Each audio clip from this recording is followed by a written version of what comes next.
Delighted that tonight, giving the inaugural Gordon Aikman Memorial Lecture in the Gordon Aikman Lecture Theatre, we have Gordon Brown. Right. Well spoken. So, thank you very much. Let me first say thank you to Joe, Gordon's partner and husband, who showed and has shown and is showing such dignity, such resilience, such courage in keeping the memory of Gordon alive. We owe you a huge debt of gratitude, Joe. Thank you very much.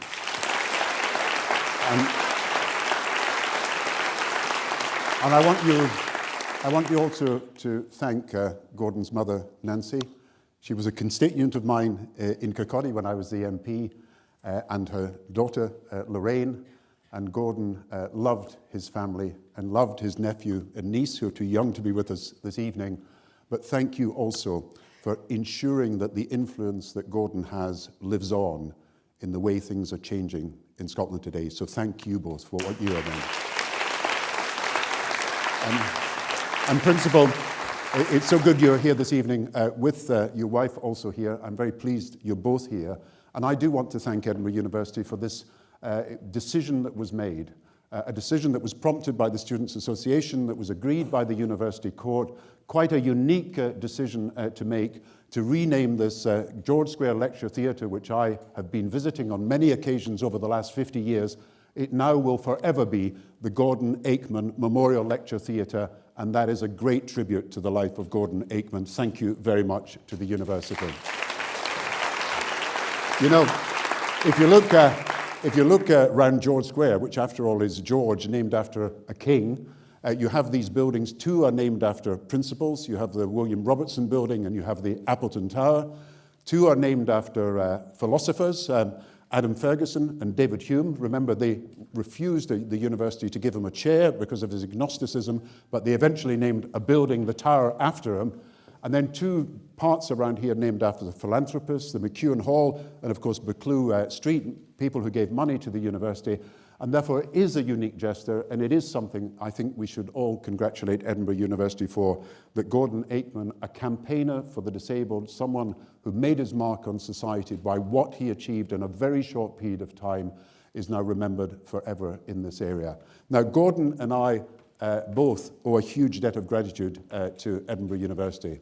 I was a student here, of course, and I was also briefly, before the university saw the error of its ways, a lecturer here as well. And I used to say that universities stand for objectivity and impartiality and rationality and the pursuit of truth and the search for knowledge. And these were all the qualities I had to leave behind when I went into politics. Gordon and I both, as Joe has just said, got to know about not just student politics here, but about Edinburgh politics, Scottish politics, and British politics. Gordon campaigned and was elected to the Students' Representative Council, was a sabbatical officer, and he took up campaigning on behalf of the Lifeline to help people who were in difficulty because of mental distress. He campaigned on a slogan, Flash Gordon. He was actually more successful than when I campaigned under the slogan, not Flash, just Gordon. And it didn't quite work for me at the time. And of course, we got into politics through our involvement at Edinburgh University. And I remember when I was a student here, and it would have happened to Gordon as well, they came and asked me, one of the councillors said, would you like to stand for Edinburgh City Council? And I said, look, I don't know much about local government finance. You probably think when I was Chancellor, I never knew much about local government finance, to tell you the truth. I don't know if I could do this. And the guy turned to me and said, look, son, if we were going to win this election, you wouldn't be the candidate, and put me in his place. Now, Gordon achieved more in a few short months in changing the way we treat people who are disabled than many governments have achieved in many, many long years of trying. Just think what he achieved. £500,000 raised in a very short time for research into MND. Carers, the number of carers doubled because of his campaign. The income and wages paid to carers, it then became the living wage, and the wages were raised as a result of a campaign that he and others mounted. We're now seeing the first clinical drug trials in Scotland for years, for 20 years, I gather, as a result of his efforts.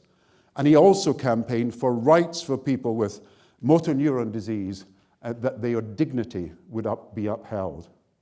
And you know, that is what runs through Gordon's life, and something of what I want to talk about today. Dignity for people whose disability should not make them humiliated as a result of unfair treatment. Dignity for carers so that they could go home and say to their children that they were able to feed their family because they had a living wage. Dignity because of the place he and I came from, Kirkcaldy, which had high levels of unemployment, that for the unemployed it should not be seen as a personal failure when it was a failure of the economic system. Dignity for those people who were discriminated against in any walk of life because of their race, religion, because of their ethnic background, because of their sexual orientation. And Gordon campaigned for dignity for all those people. And I think that is the golden thread that runs through his life. Equal treatment for all, but not just equal treatment, that everybody is treated with dignity and respect. And you know, sometimes people say the battle is between collectivism and individualism, some standing for the state doing this and some standing for individuals doing things for themselves. Gordon would transcend that by saying the community should be there in support of individual freedom and the dignity of every individual. And I think that is a message for our politics today that is incredibly important and we should remember. But Gordon's interests were wider, and that's what I want to talk about this evening as well. He campaigned, as many of you will know, as the research officer for Better Together in the Scottish referendum. But he and I shared a view of the way the world was changing that I just want to talk to you about this evening, because it affects here, Scotland, Britain, and Europe, and what we think about the future that we're going to have. I want to take you back to a speech. There's probably two great speeches in the last half century or more. One, Martin Luther King's great speech about the dream, I have a dream. And John F. Kennedy, the President of America, who gave this amazing inaugural address in 1961 when he'd been elected the youngest president ever of the United States of America. And he gave a speech that was so different from the speech that you heard from Donald Trump a few months ago. It was a speech that did not mention domestic politics and divisions at all, but talked about what the world would be like in years to come. And there were so many famous statements that were made as part of that speech. He started off by saying the torch has passed to a new generation, which is in a way what is happening now. Young people coming to power and understanding that things need to change. He then talked about diplomacy and said, never negotiate from fear, never fear to negotiate. Again, a lesson about diplomacy rather than going for conflict that we should learn. He then talked about ask not what your country can do for you, ask what you can do for your country. This call to public service that is so important in every generation. Richard Nixon, you may remember from your history books, was defeated by John F. Kennedy to be president in 1960. And Richard Nixon was asked after the speech, was there any of the words in that speech that you yourself would like to have given that are memorable to you? And he said, the only words I would like to have given was, I hereby accept the office of President of the United States of America. But you know, when John Kennedy said, ask not what your country can do for you, he also said, and ask what you can do for your country, he also said, my message to the fellow citizens of the world, ask not what America can do for you, ask what we together can do for the future of mankind. And Kennedy went on to give a speech in Philadelphia when he said in 1776, America had what was called the Declaration of Independence. And he said now, and this is 1963, it is time for a declaration of interdependence. And in his inaugural address, and in this speech in Philadelphia, Kennedy was looking ahead to the world as it was going to be in years to come, thinking of a world that was interconnected, interdependent, integrated, a world where the only way forward was for people to cooperate rather than to split apart. And Kennedy's message of the need to build cooperation in an interdependent world is one that I think is relevant today. But when you look around, what do we see? Nationalism is not just a feature of Scotland. Nationalist movements are growing in every part of Europe. 12 governments in Europe now have nationalist parties as members of their coalition. America First, President Trump's policy, is also a call for protectionism and a form of populism. And right across the West, you see a rising protest against globalization, which is reflected in a demand to take back control. And all the speeches of President Kennedy about the need for us to recognize our interdependence and the need for cooperation seem to have fallen on deaf ears in a world that looks completely different in 2018 from the world that he imagined. When you look round and see economic discontent, when you see cultural pessimism, our country's not what it used to be, people say, in almost every country in Europe. The anti-politics sentiment, people say, they're just out for themselves. These politicians, they'll always let you down. They can't be trusted. These are common features right across Europe and America of an anti-globalization movement that has not just gained in strength, but is still gaining in strength, as we've seen in Sweden a few weeks ago, and we're seeing even in the heart of Germany as it faces elections in the next few days. I was chairman of the IMF for a bit, and I used to attend these meetings, and there was a huge demonstration outside one meeting.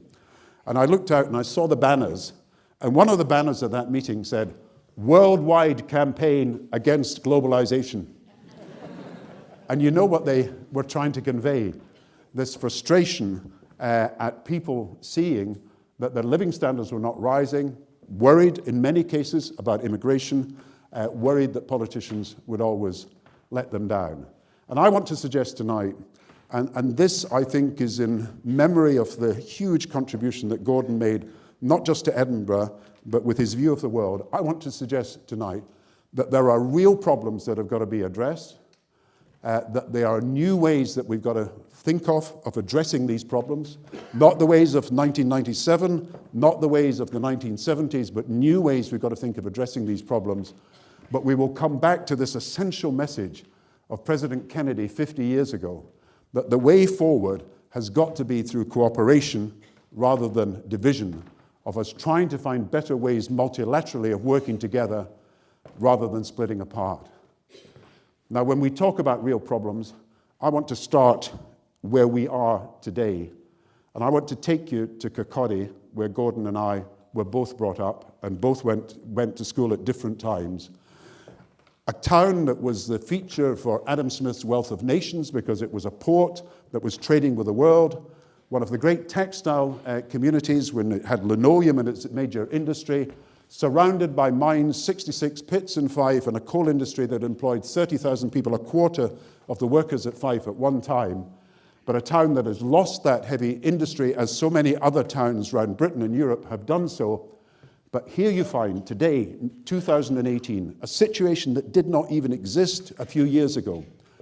In Kirkcaldy East, which Gordon and I both knew well, 38% of children are in poverty.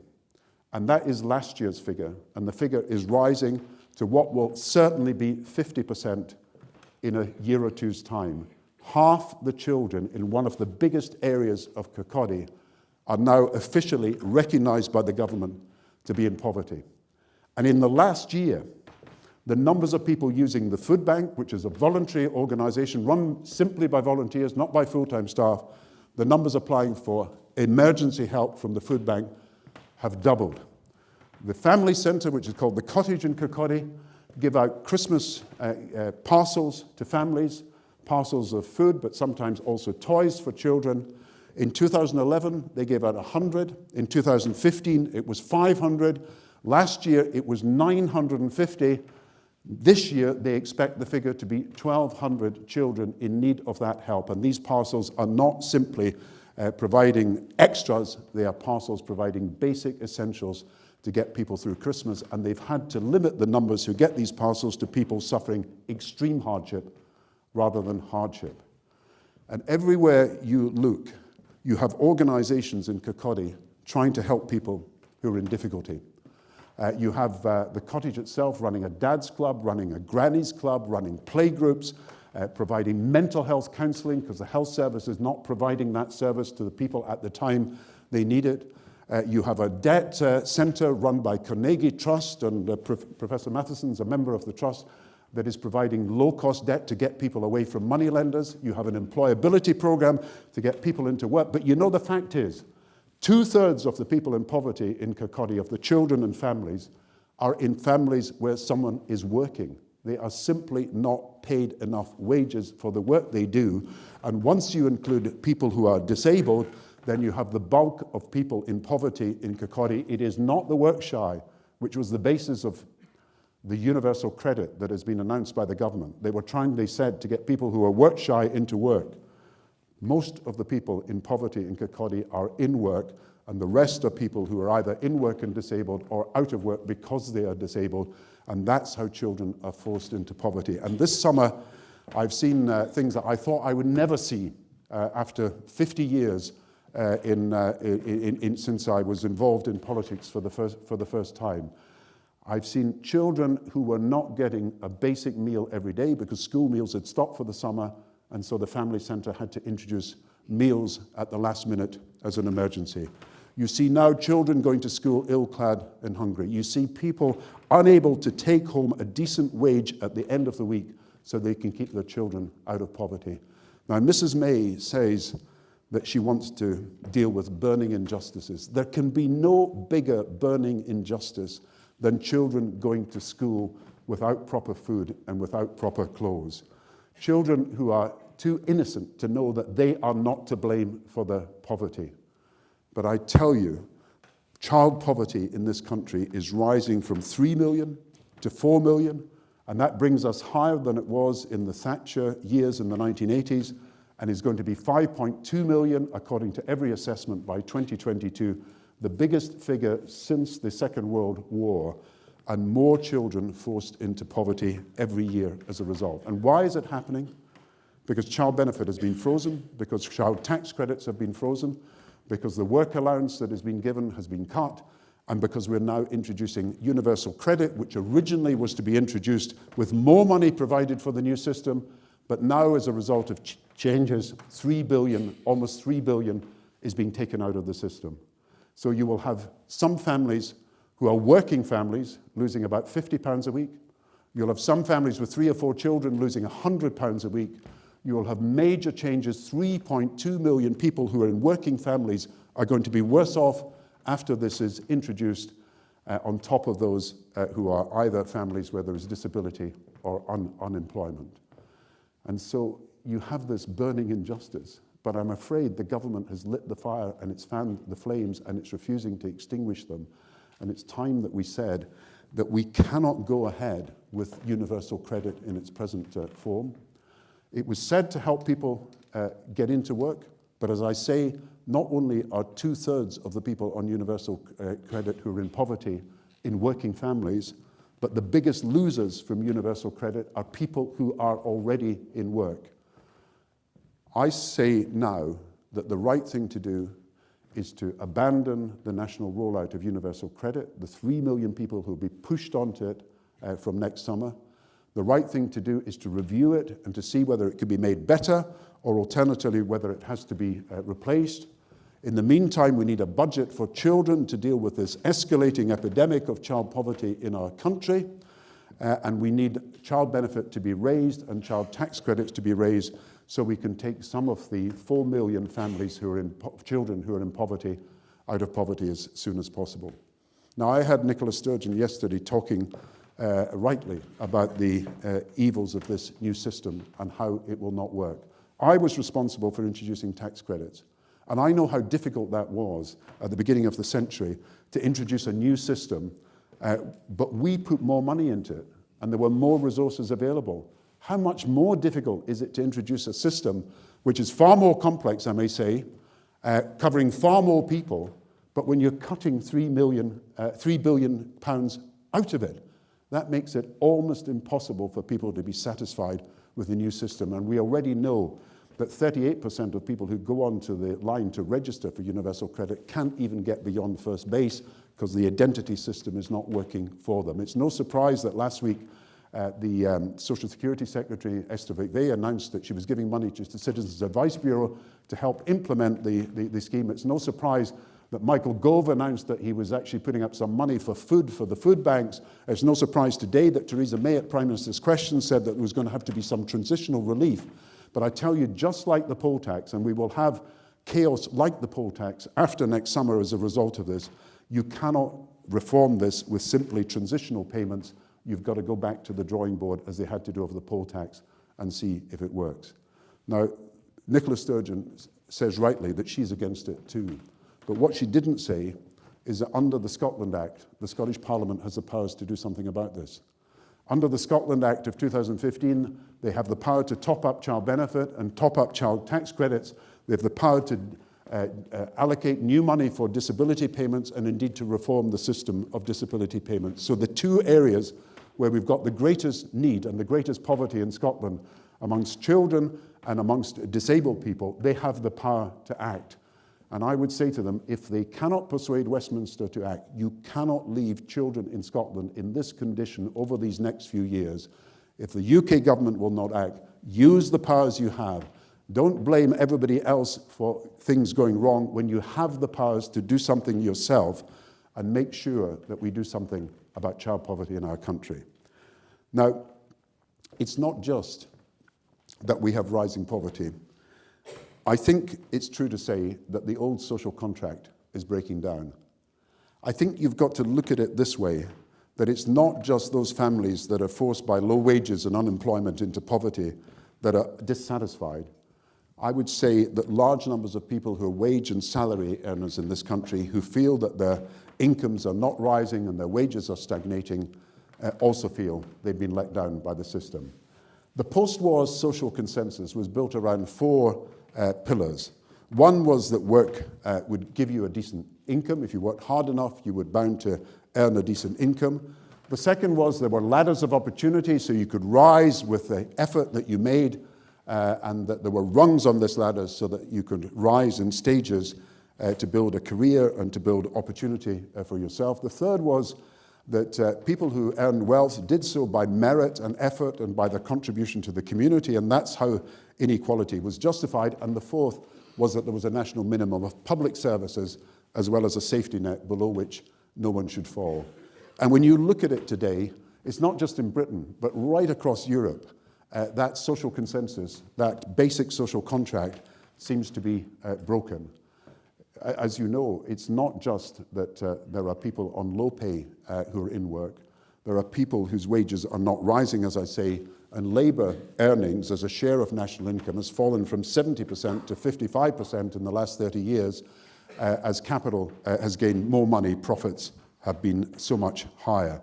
So people who are earning their wages rather than people who are investing enough shares are generally been losing out. As far as mobility is concerned, there's a major study done in America that affects the whole of the West that shows that people born in the 50s, about 80% of them to 90% found that their earnings were higher than those of their parents. But those people who were born in the 1980s, only 50% are finding that their earnings are higher or likely to be higher than their parents. And so without talking about university entrance and without talking about other aspects of mobility, there is a question mark over how much opportunity there now is for many people in this country. And then in the 80s, the chief executive, the top 100 chief executives, used to earn about 20 times the size of the average worker in their factory or in their company. So the gradient was 20% higher. Now the figure is amazing. It's 120 times. Not 20 times higher, but 120 times. Now you've got to ask yourself, what has happened in these 30 years that has made people believe that merit or effort or contribution to the community should justify 120 times the average salary rather than 20 times? There is something wrong here about how earnings are being calculated and assessed. And then finally, people are doubting whether our public services offer a sufficient safety net or of a quality that is necessary so that we can build for the future. So the basic safety net, but also the basic social contract is an issue. And we have to rebuild it somehow. But we've got to do it. And this is the major point I want to make to you. We've got to do it in new times, very different times from 1997 when we first came into power, or very different times from the 1960s, 70s, or 80s when people like me were first involved in public life. And what has changed? First of all, globalization. Secondly, automation and now artificial intelligence. Thirdly, environmental degradation is now an issue. And fourthly, as I've hinted, social polarization. So since the 1960s, since the 1970s and 80s, you've got these rapid changes taking place in our society, which means that anything that we propose for the future is bound to have to be very different from what we had in the past. And look at what that means. Globalization is essentially replacing the national flow of capital, which was the normal way that people raised funds for mortgages, investments, with global flows. So money can flow from any part of the world to any project that can attract the money. It's also the global sourcing of goods. When I was growing up in the high street in Kirkcaldy, you'd go down to the high street, buy goods there. You don't do that now, but equally at the same time, you'd mainly be buying British goods that were made in British factories that were with British manufacturing workers, whether it was TVs or whether it was fridges or whether it was kitchen or other equipment. Now, all our goods are sourced from any part of the world, indeed every part of the world. So globalization is the global flow of capital and the global sourcing of goods and services, and it is obviously transforming our lives. First of all, it creates financial instability because these flows are uninterrupted and unrestrained and unrestricted, and as a result, there are many losers as well as winners from this process of globalization. But of course, there's another fact.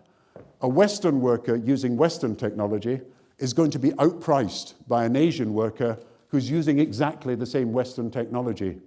And the jobs are likely to go for basic manufacturing and continue to go to China. If they don't go to China, they'll go to lower cost areas like Bangladesh and Vietnam, and then possibly they'll go to even lower cost areas in future to Africa.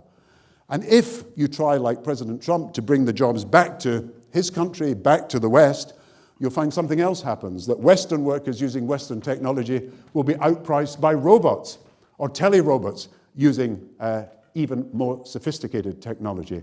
So the future of jobs is an issue, and we've got to take that into account in everything we do. We saw this week that climate change is again on the agenda because people know now that all the promises made in 2015 that we were going to restrict the growth of carbon emissions are not being achieved in the way that was promised, and we have to look at that again. And then this issue of social polarization, because what's really happening to the labour market is something quite different from the 50s and 60s. What we've got is a number of highly paid jobs at the top, of course, but instead of this big middle that we had, manufacturing workers and professional workers paid decent wages, we've got this growth of low-paid, low security, low-skilled employment, mainly in the service sector at the bottom. And that is changing everything for all of us. Now, to go into all these issues and to talk about what we do about jobs and industry and what we do about occupations and what the new jobs are likely to be and how technology is going to change them is, of course, the subject of a lot more discussion than we can have this evening. But the one point I want to take out of it is there is a common thread in us trying to solve each one of these problems. We cannot go back to the policies of the 60s and 70s or 1997 or even the beginning of the 21st century. These problems are so different and so challenging that we've got to find new answers. We cannot try to build a better past, we've got to build a better future. But the common thread running through all these issues that we've got to deal with is you cannot solve them without a greater degree of international cooperation than we have today. Take financial flows. We had to deal with that during the financial crisis. Money was pouring out of different countries. You will find that in the next financial crisis, we will still not know who owes what to whom and where. We will probably find that crisis coming out of Asia through commercial lending, which has got out of control, but we did not know and do not still know how much is owed to whom and for what. But the lesson of the financial crisis was, unless you have global monitoring, unless you have global supervision, then one country cannot on its own solve a financial crisis. The minute a crisis comes, it reverberates across the world. Even America, the biggest country as an economy in the world, could not solve the global financial crisis of 2008 acting on its own. It had to act in cooperation. If we're going to solve some of the problems that arise in wages and in work, you cannot do that without cooperation. Take Britain. You agree a minimum wage. Europe agrees minimum wages. But of course, it's a question of whether you're being undercut by exploitative practices and standards in the Asian countries and in the African countries of the world. And if you cannot deal with that and you are permanently undercut, what's called social dumping by many of these countries, then you cannot get fairness into your labour market. So again, you need cooperation to deal with proper labour standards for the future. Environment, there is absolutely no doubt about the need for cooperation. Even when President Trump pulled out of the climate change agreement in Paris, and he can't officially get America out actually till 2020, he can just announce he's coming out, cities came in, companies came in, and most other countries came in to say that there is no way, when pollution is something that crosses borders, you can solve the problem of carbon or the problem of environmental degradation other than by countries cooperating together.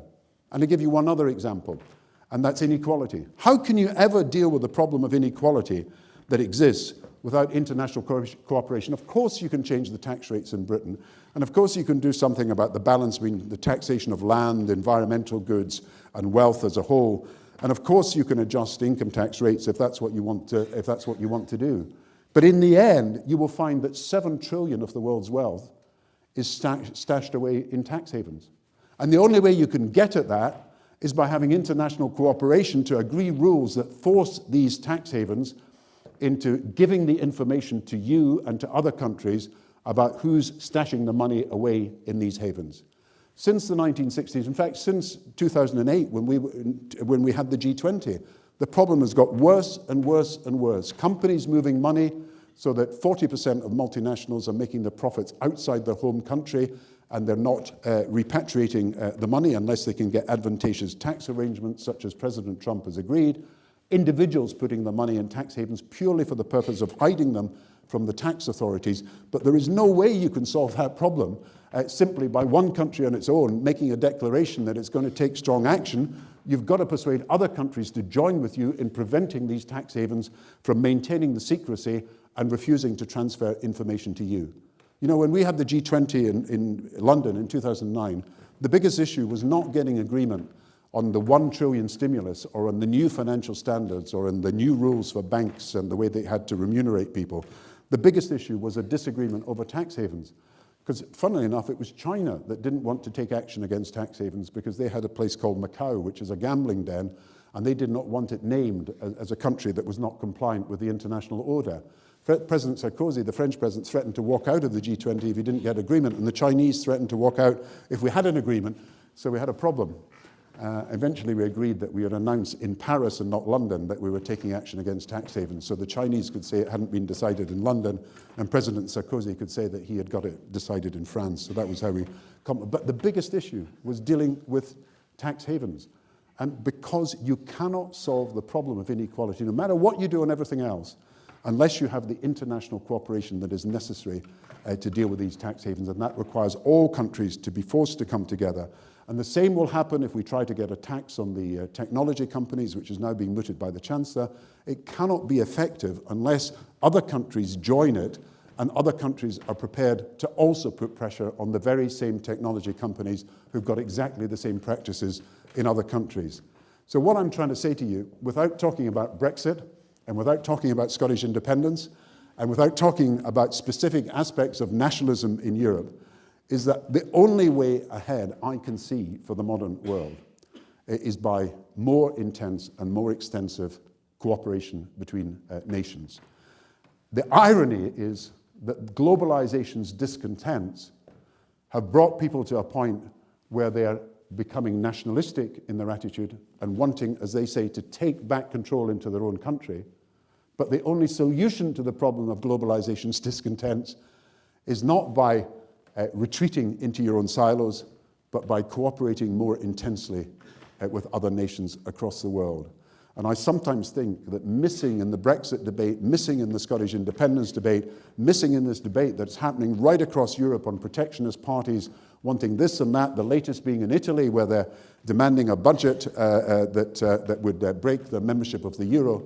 Missing from this debate is this sense that we are in an interdependent, are in an integrated, are in an interconnected world, that we cannot escape that, but we need new policies to make globalization work when at the moment it is not working in the interests of most people in most countries, in most parts of the West, and certainly in most parts of the rest of the world. Now, you know who taught me this lesson? I was taught this lesson most of all by Nelson Mandela. And I was very lucky that I got to know Nelson Mandela after he left prison, when he was president, and then after he was president, when we worked together on global education, on other issues. We held the 90th birthday party for Nelson Mandela in London, and he wanted to use it as a chance to raise money for his charity. And so he auctioned a letter that he'd written called Letter to a Child, and it was written in his own handwriting, and it was available to be sold off to the highest bidder. And so we had all the stars there. Bill Clinton was there, and he was the joint compere of the evening. Will Smith, we had Forrest Whitaker, we had Emma Thompson, we had all these people. And eventually, this auction, they were all bidding. Will Smith had to be sacked as the auctioneer because he was so incompetent. It all came down to a bid between Oprah Winfrey versus Elton John. And they were sitting at the same table as I was sitting at, and Nelson Mandela was there as well. And they started bidding, and it got 500,000, 600,000, 700,000, 800,000, got to 900,000, 950,000 Elton, $1 million Oprah, and then Elton pulled out. And then Oprah was told she was paying in pounds and not dollars, and she thought, so it cost her 30% more at that time. And then we had this concert for Nelson Mandela, and they had all the pop groups in the world had come to pay tribute to him, but also to raise money for his foundation. And I was actually sitting next to Nelson Mandela because I was trying to explain. I was the last person to explain who the pop groups were and who all the famous stars were, but he was quite interested. And he was actually trying to celebrate his birthday by drinking champagne, but his wife, Gracia Michelle, who's a wonderful woman, was so worried about her health that she had banned him from drinking, even on his birthday. So I was conniving as he hid this bottle of champagne from his wife. And we went down then to see all the music stars. And Amy Winehouse, the late, great, and sad that she's gone, Amy Winehouse bounces up to Nelson Mandela, and she said, "Mr. Mandela," she said, "my husband and you have a great deal in common." And Mandela's sort of flummoxed, doesn't know what to say. And she says, yes, both of you have spent a long time in prison. Mandela's speech that night was this, and I'll always remember it. He said, "I have climbed one mountain," and the mountain he was talking about was to release South Africa from apartheid. But there is a second mountain still to climb.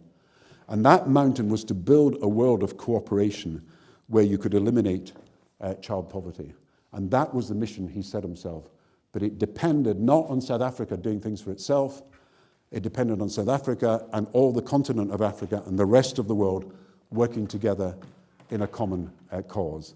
And I want to emphasize this evening, in tribute to Gordon's memory and what he said and what he did, that he would want us to remember that the essence of the future is going to be that we need to cooperate more rather than less, and we've got to break down barriers and borders that prevent us being able to work together. You know, the Nobel Prize was just announced in the last few days, and some of you may know this story, and this is where I end.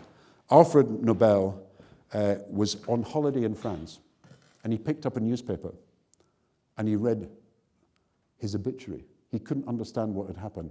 They'd mixed up his brother with him, and he was reading this obituary. And he found out in this obituary that he was being remembered only for being an arms dealer, for inventing explosives, as you know, and selling them. And there and then he decided that he was going to change the way people thought of him and the way he was going to behave. And so he founded the Nobel Prize so that what would be recognized was a contribution to making the world a better place. And you know, when you give tributes to people, you don't remember people for the wealth they amassed or the possessions they had or for the titles they had, however important they are. You remember people for the good they did, for the care they showed, for the compassion that they showed to people, for the service they give, and for the difference they made. That's how we should remember Gordon. And in remembering Gordon, we should remember that he would want us to carry on the work that he started and to make the world not just a fairer and not just a fairer place and not just a place where people can live a dignified life, but a place where we can all find a way of working together rather than apart. Thank you very much.